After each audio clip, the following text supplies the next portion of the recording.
તો આગળ વાત જૂનાગઢ જિલ્લાના કેશોદ શહેરની રાધા રમણ સોસાયટીમાં માતા પુત્રના સંબંધોને શરમાવે તેવી ઘટના સામે આવી છે।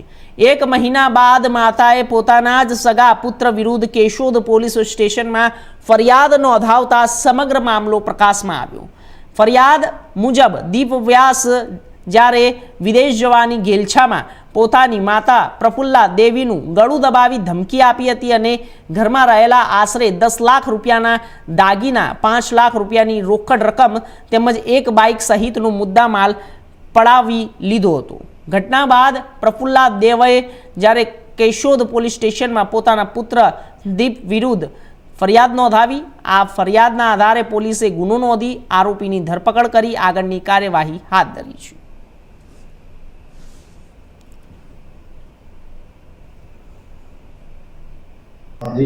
केशोद शहर विस्तार में रहता प्रफुल्लाबेन जयंतीभाई दवेनाओए तेओनी फरियाद जाहिर करेली छे कि तेमना दीकरा दीप प्रद्युमनभाई व्यासनाओ आजथी आश्रे एकाद महीना पहला तेओना રહેણાંક मकान खाते आवेला અને તેઓને હાથ પકડી માર મારેલ તેમજ ફરિયાદીબેનનું ગળું દબાવી તેઓને મૃત્યુના ભયમાં મૂકી ફરિયાદીબેન પાસે રહેલ રોકડ રકમ રૂપિયા 5 લાખ તથા ફરિયાદીબેનના સોનાના દાગીના જેની અંદાજિત કિંમત રૂપિયા 10 લાખ મળી કુલે 15 લાખનો મુદ્દામાલ ફરિયાદીબેન પાસેથી બળજબરીથી કઢાવી લઈ અને જતો રહેલો હોવાની તેમજ ફરિયાદી બહેનના કબજાનું મોટરસાઇકલ જેની કિંમત રૂપિયા 60,000નું પણ આ કામેના આરોપી લઈ અને જતા રહેલો હોવાની ફરિયાદ અનુસંધાને તાત્કાલિક આરોપીને પકડી ધોરણસરની કાર્યવાહી કરવામાં આવેલ છે।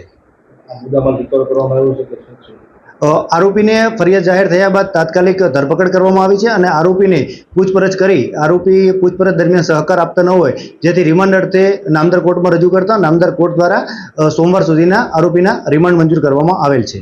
આરોપી શું કામ ધંધો કરે છે અને અગાઉ કંઈ ગુનામાં આવે છે? આરોપીની પ્રાથમિક પૂછપરછમાં આરોપીએ જણાવ્યા મુજબ આરોપી રજવાડી ચાની હોટલ ખોલી જૂનાગઢ ખાતે હોટલનો ધંધો કરતા હોવાની જાણકારી મળી છે। કરવાનું કારણ શું હતું? આરોપી સૌપ્રથમ વિદેશ જવા માંગતા હોય ત્યારબાદ તેઓને ત્યાં વિદેશ જવાનું અનુકૂળ ન થતા તેઓને ધંધો કરવો હોય જે અનુસાર